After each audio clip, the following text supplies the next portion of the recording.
think we've made a lot of progress on that, and the discussions are going on. Steve, do you want to say a few words as to where we are? Yes, Mr. President. Mark and I have been working very hard over the last 2 weeks with Mitch and Kevin on really what we see as the focus is kids and jobs. The Recovery Act, CARES 4.0. We've spent an unprecedented money. The good news is a lot of the $3 trillion we still have left to put in the economy and put back to work. We're focused on starting with another $1 trillion. We think that will make a big impact. And the focus is, as I said, is really about kids and jobs and vaccines. We're going to make sure that we have a vaccine by the end of the year for emergency use. And the plan is, we just updated the President and the Vice President. They signed off on this. Mark and I will be meeting tomorrow with the Republicans at the lunch to give them a full briefing, and then we will also be reaching out to the Democrats to begin our discussions. But we are committed that by the end of this month, make sure that before the enhanced unemployment insurance expires, that we pass legislation so that we can protect Americans that are unemployed. Now, we've said the #1 issue is we have to fix the technical fix on enhanced unemployment. We're going to make sure that we don't pay people more money to stay home than go to work. We want to make sure that people who can go to work safely can do so. We'll have tax credits that incentivize businesses to bring people back to work.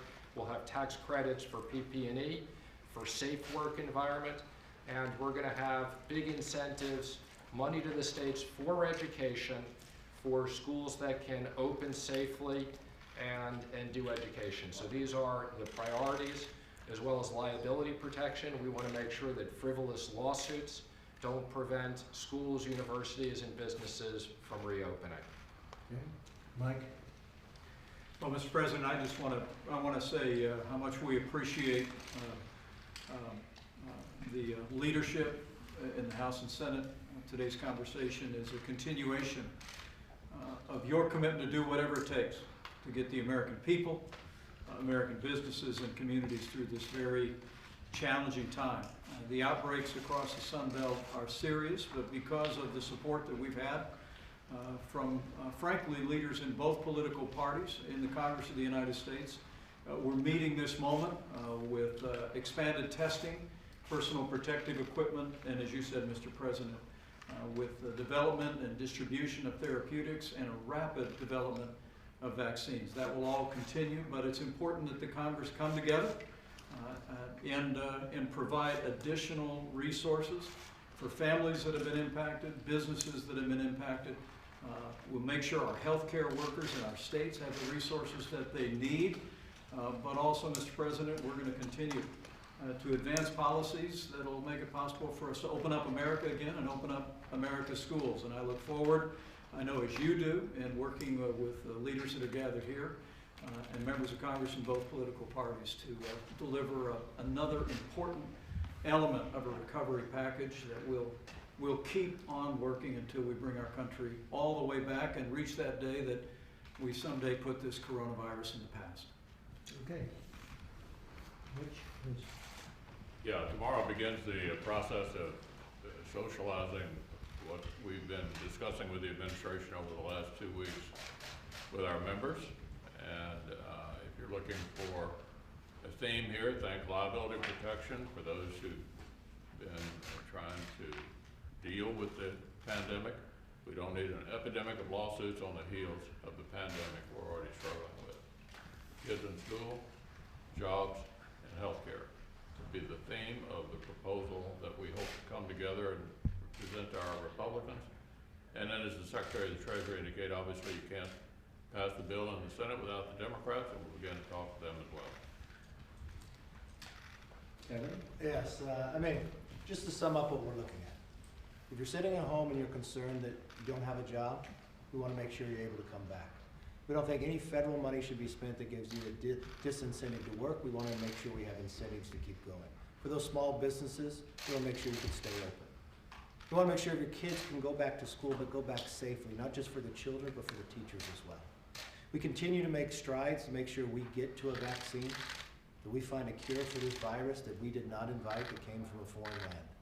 And I think that's the focus that we have to be a part of. Mitch talks about, and I think it's fundamental, not just for schools, but for any businesses striving, whether they can open back up or not, they should not have an attack from any lawsuits. We need to give the protection that we rebuild, restore, and renew this country to where we were before, and I know we can do it together. That's why we're working here. We'll be reaching out to the Democrats, and I hope for that moment in time, we can put politics aside. That we look at one nation, that we don't sit back inside of a rule within a Senate that a minority denies the ability to have this debate, that denies the ability to help America unite and solve this problem once and for all. We are making great strides when it comes to therapies. What this warp speed, history will write about this. When we get to the moment in time that we have this vaccine, they'll write about how fast it would, and no other country could do what we did because of the ingenuity of this nation. And that's the focus of what we're trying to do. The safety of this country, for our students, for our teachers, and for our businesses, that we're back to work again, stronger and safer and more united. It came from China. It should have never been allowed to get out. They could have stopped it. They could have stopped it easily. They chose not to. And we'll have further reports on that. But it came from China. They could have stopped it. They didn't. They stopped it from going into China, but they didn't stop it from going to the rest of the world. It didn't stop it from going to Europe, to us. They should have stopped it. They could have stopped it. They weren't transparent at all. They were the opposite. It's not good. I spoke with the president of France this morning, and I spoke with the president of Egypt, and we had a very, very good conversation, both of us, and all of us together. I've had many conversations with leaders all over the world over the weekend and over the last couple of weeks in particular. And this is a pandemic that is flaring up all over the place. Countries thought they were in good shape, and then all of a sudden they had a big flare-up. I see that over the weekend, I guess on Friday, there was a record worldwide number of deaths, worldwide. Because when you watch the news, the local news, and you see it, and it's like all about the United States. They never like to talk about what's going on in the world, but you look at Mexico, Brazil, many countries in Europe, all over. Russia. Russia's got a tremendous problem. It's what's going on is terrible. It's terrible. But this is a worldwide problem, and we're helping the world with ventilators. We're helping a lot of countries. They don't have ventilators, and we're sending thousands of ventilators to different countries. But I do want people to understand this is a worldwide problem caused by China, but it's a worldwide problem. Countries are going through hell, and it's going to, we're going to give you a lot of briefings in the next week and over the next few weeks as to, I think it's very important to do it, the vaccines and the therapeutics. I think I'm going to bring some of the great companies that are working and very successfully in the past have worked on these things, and they're going to tell you very specifically what they're doing and how they're doing. But we think we're doing very well in that regard. Those two items. I think, frankly, therapeutic, I like almost better at this point. You go in and you make people better. Now, we have had some very good luck with remdesivir, and it's been successful, and others have been successful. The plasma has been successful. But we're really coming up with some very good answers, meaning they are. All over the world they're working, and we're working very closely all over the world on the vaccines and the therapeutics. So we're going to have some of the heads of these great companies coming in. Johnson & Johnson is doing very well in particular. They seem to be doing very well, but numerous are doing very well. It's something that I really feel certain, I guess you can never use totally certain, but pretty damn certain that they're going to have the vaccine, they're going to have therapeutics, and it's going to start taking place very shortly. And that will be a great thing for the world. That will be a great thing. But this is happening all over the world, not just the United States. And it's a tough one. It's very tough. It's very sad when you see the death. It's all death that could have been stopped by China. If they wanted to stop it, they could have stopped it. Okay, thank you very much. All right, guys. Thanks, guys. Thank you. Guys, let's go. Come on, guys. Guys, let's go. John, let's go. Come on, guys. Guys, let's go. Thank you. How important is a payroll tax cut in phase two? I think it's very important. I think it's a very important thing. It's very good. It's been proven to be successful. It's a big saving for the people. It's a tremendous saving, and I think it's an incentive for companies to hire their workers back and to keep their workers. So payroll tax cut to me is very important. We're working on it. And I don't think there's too much dispute as to the level of importance, John. It's a very important thing, okay? That's one of many elements we're discussing. We're discussing probably a total of 10 different elements, but payroll tax cut's a very important one. Are they signing? Oh, absolutely.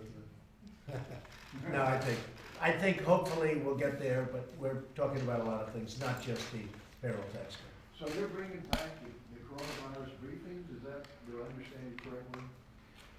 Well, we had very successful briefings. I was doing them, and we had a lot of people watching, record numbers watching. In the history of cable television, there's never been anything like it. And we were doing very well, and I thought it would be sort of automatic, and a lot of positive things were happening. And frankly, a lot of the country is doing well. A lot of people don't say, as you understand. But we have had this big flare-up in Florida, Texas, a couple of other places. So I think what we're going to do is I'll get involved and we'll start doing briefings, whether it's this afternoon or tomorrow, probably tomorrow, and I'll do briefings. And part of the briefing, I think, much more so than last time, because last time we were nowhere with vaccines or therapeutics. And let's say that ended 6 weeks ago, we'll start them again. And I think it's a great way to get information out to the public as to where we are with the vaccines, with the therapeutics, and generally speaking, where we are. And so I think we'll start that probably starting tomorrow. I'll do it at 5 o'clock like we were doing. We had a good slot. And a lot of people were watching, and that's a good thing. I think that Kaylee will continue hers at 11 o'clock, just like they were. And I'll be discussing the, as I call it, the China virus, the China plague. I'll be discussing it.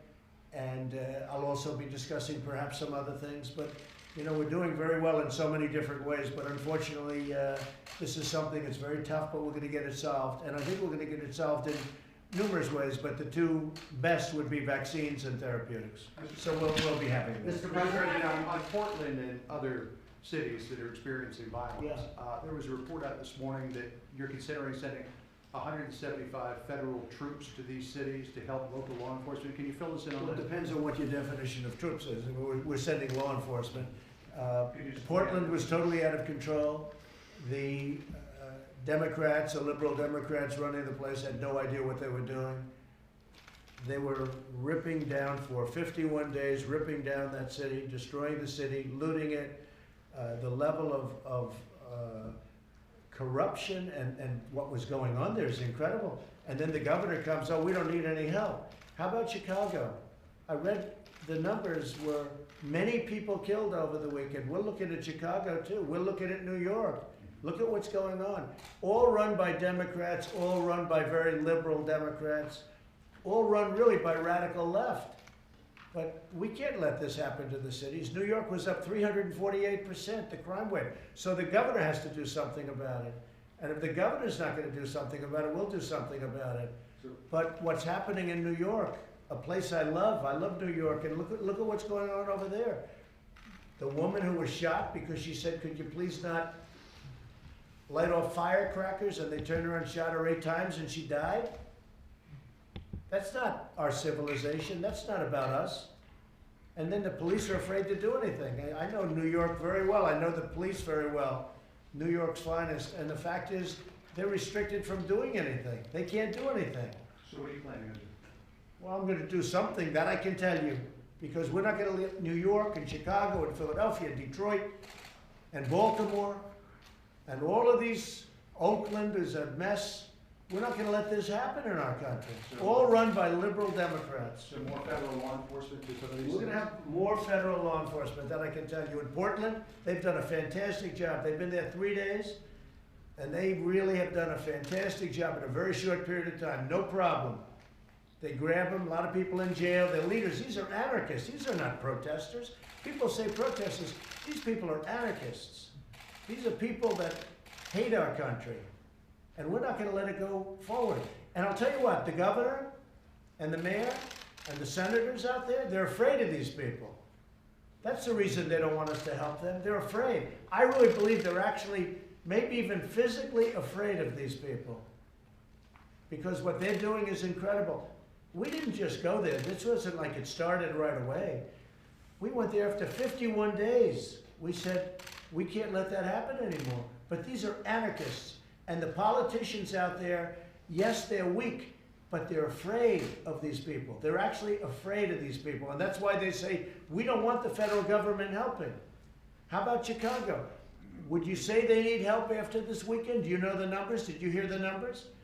Many, many shot, many, many killed.